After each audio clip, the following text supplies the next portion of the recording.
Now it's time for today's perspective, and it's a film about so-called foreign agents. Now that is what they are forced to call themselves on air by the Russian regime, a group of young journalists, mostly women, reporting under increasing repression in Russia. Channels like TV Rain, dubbed as undesirable by Vladimir Putin's regime. Now the way they fight back against all of that is with black humour, and it's all captured in the film My Undesirable Friends, Part 1, last air in Moscow. It's a Russian-language American documentary film written and directed by Julia Loktev. The film had its international premiere at the Berlin International Film Festival last month, and Julia joins me now here on set. Thanks very much for coming to talk to us today. Going to watch a little clip in a moment. I talked about that black humour. Tell us about what we're about to see. So what's important to know is this is in 2021, 4 months before Russia's full-scale invasion of Ukraine, when nobody knew that a full-scale war was coming. And Russia was declaring all of these journalists foreign agents. And this was a time that it was still possible to have an independent television station in Russia. They were still fighting back. Right now, in 2025, it's impossible to imagine that this has existed in Russia.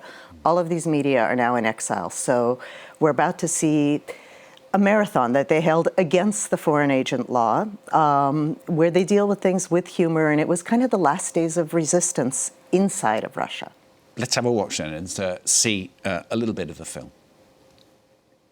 Продолжается марафон на дожде в поддержку петиции против закона об иностранных агентах. Меня зовут Соня Гройсман, я веду подкаст «Привет, ты иноагент», и я признана иноагентом Российской Федерации, и в эфире телеканала «Мы должны об этом говорить». Со мной в студии Оля Чуракова, и я тоже признана иноагентом, и я тоже веду подкаст «Привет, ты иноагент». И сегодня у нас в гостях Даниил Сотников, тоже иноагент. Да, я тоже иноагент, я должен теперь это всегда говорить. Вы первые старые друзья иноагентов. Это первое. Такого не было. Представьте это слово рядом с нами произносите, не напивница начнет. Аня, ко мне каждый сейчас на канале подошел и сказал: «О, привет, иноагент! Привет, иноагент!» Вы знаете, мое имя нормальное. Yeah, watching that back now and knowing what's happened since that was filmed, I mean, these people are pretty brave, aren't they? It's incredible. Like, imagine if you went on air every day, and before you went on air, you had to say, "Hi, I'm a foreign agent." You know, that's obviously breaks people's trust in what you're doing. And they continue now in exile. All of the characters continue to kind of report the truth about the war in Ukraine. They'll be happy. The TV channel's based in Amsterdam. Now it's based in Amsterdam. They will all be happy to tell Trump about why you should probably not trust Putin. They continue to report the truth to any Russian that will listen about the war. And so this is, you know, the story of the last days when they were able to fight inside the country. And that's what I'm interested in. Because I started filming before the war, I was able to capture that moment, you know, when resistance was still very possible inside of Russia, and when everyone realized in the first week of the full-scale war that they had to flee the country. 1 million people have left. I mean, it's incredible to think it's just 3 years ago as well that was filmed, or 4 years ago now, I suppose. What has happened to those individuals now? Did they all manage to get out? Are some of them still in Russia? Every single one of the characters that I filmed fled the country in the first week of the full-scale war, and I captured this. I mean, this is what the film is about. Is that moment. I was there during the first week of the full-scale invasion when all independent media was shut down. They all continued to figure out, they figured out how to get back up on their feet, how to work in exile.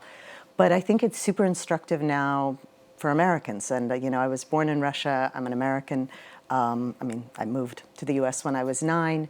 And the way I think of the film now is very different than at the time I was filming it. At the time I was filming it, it was about something, you know, that happens over there in Russia. And now it's something I think about daily as an American. Do you feel that that could happen in America, that extreme measure? I think that it's about how democracy dies in small steps and then suddenly very fast. And I think it's something to think about, because so much of what is happening in the States that echoes. You know, I remember one of the characters talked about, she used to be in the press pool, and she got kicked out of the press pool because Putin started hand selecting the press pool. At the time, it seemed like, oh, that's something that happens over there in Russia. And of course, now Trump is selecting the press pool. So much is echoing what happened in Russia, and I think it's really instructive. And what was it like then filming that at the time? How easy was it to film? And what was it like getting those opinions and those real raw emotions that we see as part of the film from those individuals? Well, I filmed people I loved, and I filmed people that it really, I was showing it the other day at Cinema Doral, and somebody was saying it felt like a fiction. And for me, it's about characters and people, and they really deal with everything through humor, through their lives, and I think that's really important to me, all the life that happens around the big events. And where does it come from? You mentioned you were born in what was Leningrad, now St. Petersburg, of course, but you emigrated to the US as a child, didn't you? I mean, what drove you to go back to Russia to make the film?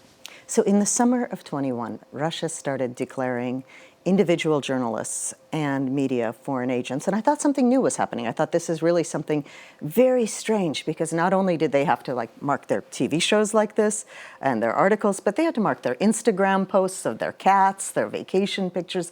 Everything had to be marked with, "This is brought to you by a foreign agent," except in a very long paragraph. And I thought this is very interesting when a society starts to force people to mark themselves as others. Of course, what I didn't know was that I was going to be capturing history, like this huge moment, a turning point. And so I walked into this story. And what can you continue to do, I suppose? You obviously feel very passionate about the film that you made, but also about what you were saying about the US earlier on. I mean, there are ways that you can carry on with your work to try and make people aware of the situation. Of course, and I think that now thinking about how all the tiny steps in which democracy is dismantled, that we should be very aware of. And I think one lesson from Russia is also people make compromises. People make compromises. They think they're going to save their institution. I mean, we're seeing it now with Columbia University, for example, in the States. There's all these ways you try to negotiate with the regime. Usually it doesn't work out well. Finally, I mean, we mentioned earlier on that they now broadcast from Amsterdam. They keep working, as it were. I mean, how much praise can you have for those people who presumably are not earning large salaries, but they feel that is the important way that their life needs to turn to try and continue to bring the truth to people? I'm really interested in this idea because there's a second part to the film that I'm editing now of exile, and the idea of how do you continue to work for the benefit of a country to which you have no idea when you will return. You might not return for decades. And I think that takes a lot of courage and determination to kind of continue working. Obviously, all of them speak out about war crimes in Ukraine. They do tell the truth about the war as much as they can. And as one of the characters said the other day, he said, "I like the story of Sisyphus, and I like the interpretation that he finds meaning in pushing the stone, and when he stops finding meaning in pushing the stone up the hill, he will stop doing it, but there's meaning in the struggle itself." Good to hear about that struggle. Look forward to seeing the second part of the film as well. But the first part, as I said, is just been premiered at the Berlin Film Festival. It's called My Undesirable Friends, Part 1, last air in Moscow. Julia Loktev, thanks very much for coming in and talking to us about it and showing us a little clip of it as well. Thank you.